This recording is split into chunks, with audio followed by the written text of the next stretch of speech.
Baik, Assalamualaikum warahmatullahi wabarakatuh. Perkenalkan teman-teman, nama saya Faizatul Husna. Saya dari program studi Pendidikan Agama Islam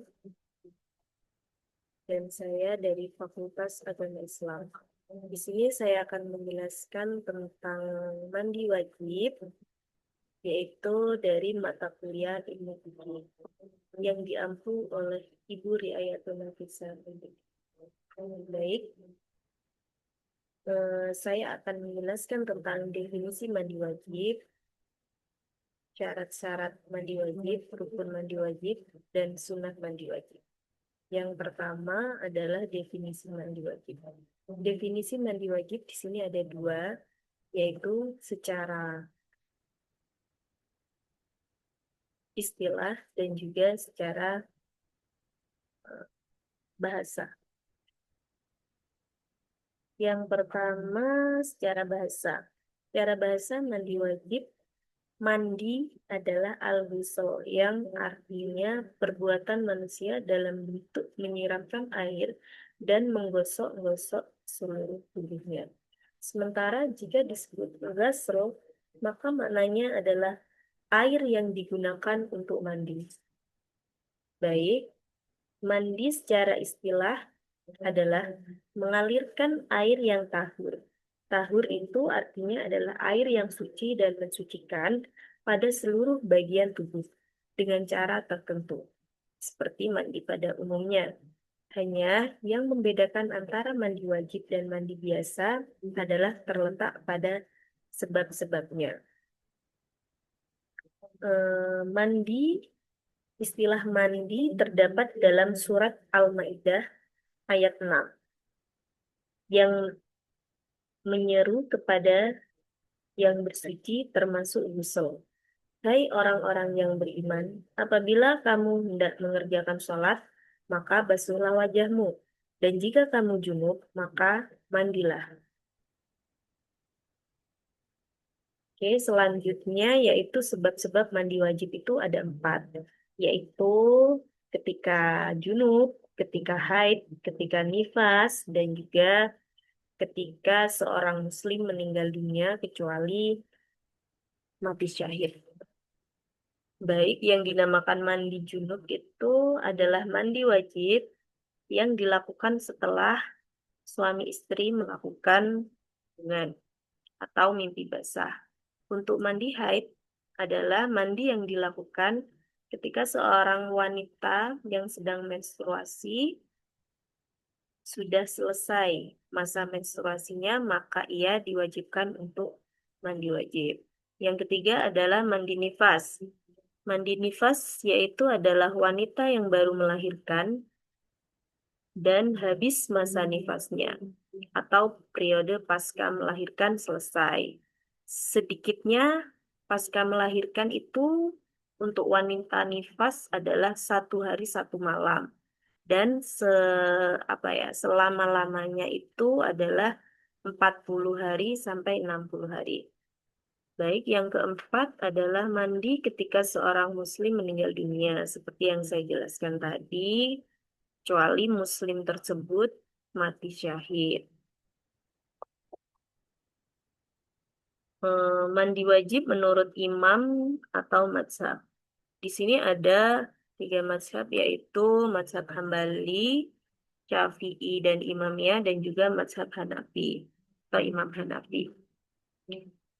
Mazhab Hambali menambah lagi 4 sebab-sebab mandi wajib tadi. Berarti ditambah 1 lagi oleh Imam Hambali, yaitu beliau menyebutkan ketika orang kafir memeluk agama Islam, maka orang tersebut wajib melakukan mandi. Yang kedua yaitu Imam Syafi'i dan Imamiyah. Imam Syafi'i dan Imamiyah ini menyebutkan jika orang kafir tersebut tidak dalam keadaan junub dalam prosesnya untuk memeluk agama Islam, maka ia tidak wajib mandi. Begitupun sebaliknya, jika ia sebelum memeluk agama Islam melakukan hubungan suami istri yang artinya adalah junub, berarti ketika dia memeluk agama Islam, setelahnya dia wajib melakukan mandi. Yang ketiga yaitu Imam Hanafi, ia menyebutkan bahwa tidak wajib mandi dalam keadaan junub maupun tidak untuk orang kafir yang memeluk agama Islam. Selanjutnya adalah macam-macam mandi wajib. Tadi sudah saya sebutkan ya, macam-macam mandi wajib itu ada 4, kecuali Imam Hambali menyebutkan ada 5, ditambah dengan orang kafir yang baru saja masuk Islam. Selanjutnya yaitu syarat-syarat mandi wajib. Ada 5. Yang pertama adalah Islam. Yang kedua berakal sehat. Yang ketiga balik. Yang keempat tidak ada penghalang air kulit. Yang kelima menggunakan air suci dan mensucikan atau air mutlak. Untuk poin yang nomor 4 ini maksudnya adalah tidak ada penghalang air ke kulit itu contohnya. Perempuan biasanya menggunakan kutek. Dan kutek itu kan cat. Cat air itu tidak bisa menembus airnya, tidak bisa menembus ke kulit. Maka sebaiknya jika perempuan menggunakan cat kuku dalam keadaan haid saja. Karena tidak melakukan sholat. Tetapi jika melakukan mandi wajib, mereka wajib menggosok atau menghilangkan cat kuku tersebut dahulu. Baru mereka bisa melakukan mandi wajib. Jika tidak, berarti syarat-syarat mandi wajib tidak dilakukan. Maka bisa dikatakan mandinya itu tidak sah. Harus melakukan mandi lagi. Selanjutnya yaitu rukun dan sunnah mandi wajib. Rukun mandi wajib ada 2, yaitu niat. Yang pertama, yang kedua menyiram air yang suci dan mensucikan ke seluruh bagian tubuh. Niat itu apa? Niat itu adalah menyengaja menghilangkan hadas. Misal hadasnya haid, berarti niatnya adalah menyengaja menghilangkan hadas haid tersebut dengan niat Bismillahirrahmanirrahim. Nawaitul husla lirafil hadasil akbari minal haidi an jami'il badani lillahi ta'ala. Yaitu artinya saya niat menghilangkan hadas haid dan menyiramkan air ke seluruh tubuh karena Allah Ta'ala. Untuk keempat mandi wajib yang lain, kita tinggal mengganti kata-kata haidnya dengan nifas, dengan wiladah, dengan mandi junub. Yang selanjutnya adalah sunnah-sunnah mandi wajib. Sunnah mandi wajib ada 5. Yang pertama memulai dengan membasuh tangan sebanyak 3 kali. Maaf, yang pertama adalah memulai dengan bacaan Bismillah.